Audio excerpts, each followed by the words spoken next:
इटावा के कथावाचक मामले में लगातार जिस तरीके से अपडेट आ रहा है, इस वक्त की सबसे अहम और बड़ी खबर यह है कि उत्तर प्रदेश के डीजीपी ने साफ तौर पर कह दिया कि जिस तरीके से बवाल हुआ, जिस तरीके से हिंसा फैलाने की कोशिश की गई, उसकी भरपाई इन उपद्रवियों से ही की जाएगी। इसको लेकर के बाकायदा आदेश जारी कर दिए गए हैं और इटावा के पुलिस और प्रशासन के अधिकारियों को भी इसके निर्देश दिए गए हैं। दरअसल कथावाचक प्रकरण जिस तरीके से सियासी उबाल लेता जा रहा है, जिस तरीके से पहले इटावा से निकलकर लखनऊ में अखिलेश यादव ने इसको लेकर प्रेस कॉन्फ्रेंस की, उसके बाद तमाम कथावाचकों के जो बयान सामने आ रहे हैं वो भी अलग अलग तरह से इस पूरे मसले पर अपनी राय दे रहे हैं। लेकिन ये पूरा मसला जातिगत समीकरणों से ऊपर उठ करके अब सियासत के केंद्र बिंदु में आ चुका है।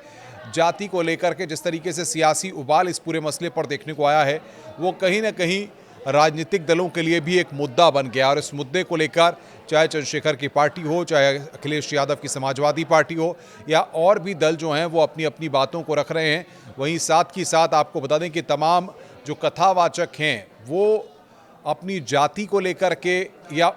उस पर प्रश्न चिन्ह खड़े करने को लेकर के सवाल खड़ा कर रहे हैं। और एक बात जो लगातार कही जा रही है वो ये कही जा रही है कि आखिर क्या सिर्फ किसी एक जाति का, किसी एक विशेष का ये प्रभाव है कि वही केवल कथा कर सकते हैं या और किसी समुदाय के लोग या और किसी जाति विशेष के लोग जो है वो कथा नहीं कर सकते हैं। इसको लेकर के अब तमाम तरह के रिएक्शंस और तमाम तरह की प्रतिक्रियाएं सामने आ रही हैं। लेकिन ये पूरा मामला इसलिए भी और आगे बढ़ता जा रहा है क्योंकि इस पूरे मामले में एफआईआर दर्ज हो चुकी है और जिस तरीके से इटावा में इस पूरे मामले को लेकर के सड़क पर संघर्ष देखने को मिला, गाड़ी पर पथराव किया गया पुलिस की, उसके बाद से पुलिस पूरी तरह से एक्शन मोड में है। कई लोगों को हिरासत में लिया गया, गिरफ्तार किया गया है और उनसे भी पूछताछ की जा रही है। वहीं इस मामले में जिस तरीके से पूरा घटनाक्रम सामने आया है, उसके बाद से पुलिस ने ये भी साफ तौर पर कह दिया है कि जो भी नुकसान हुआ है या सरकारी संपत्ति को जो नुकसान पहुंचाया गया है उसकी भरपाई भी उपद्रवियों के पास से ही की जाएगी। और इसको लेकर के पुलिस ने अधिकारियों को निर्देश जारी किए हैं। दो तीन बातें बड़ी महत्वपूर्ण निकल करके इसमें सामने आई हैं कि कथावाचकों ने जिस तरीके से अलग अलग कथावाचक के जो रिएक्शन सामने आए हैं, उसके बाद यहाँ पर ये माना जा रहा है कि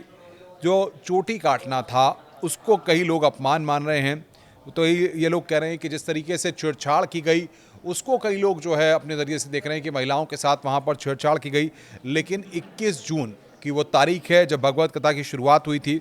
और इसके बाद जब हंगामा हुआ, मारा पीटा गया, चोटी काटी गई और सिर मुड़वा दिया गया, ये सब तमाम चीज़ें हुई। उसके बाद आपको बता दें कि मुकुटमणि जो कि कथावाचक हैं और संत सिंह यादव, इन दोनों को अखिलेश यादव ने लखनऊ बुलाया था, इनसे बातचीत की थी और उसके बाद जाकर के पूरा मामला और बढ़ गया था। फिलहाल कार्रवाई करते हुए 4 कथावाचकों के साथ बदसलूकी करने वाले 5 लड़कों को इटावा पुलिस ने गिरफ्तार इस मामले में किया और उसके बाद यादव और ब्राह्मण वर्ग जो है वो पूरी तरह से आमने सामने आ गया है क्योंकि इस मामले में एफआईआर दर्ज हुई थी। लेकिन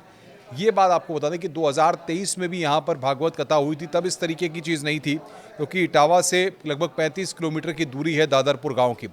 जहाँ का ये पूरा मामला है और वहाँ पर इस तरीके से मामला सामने आया था जो इस वक्त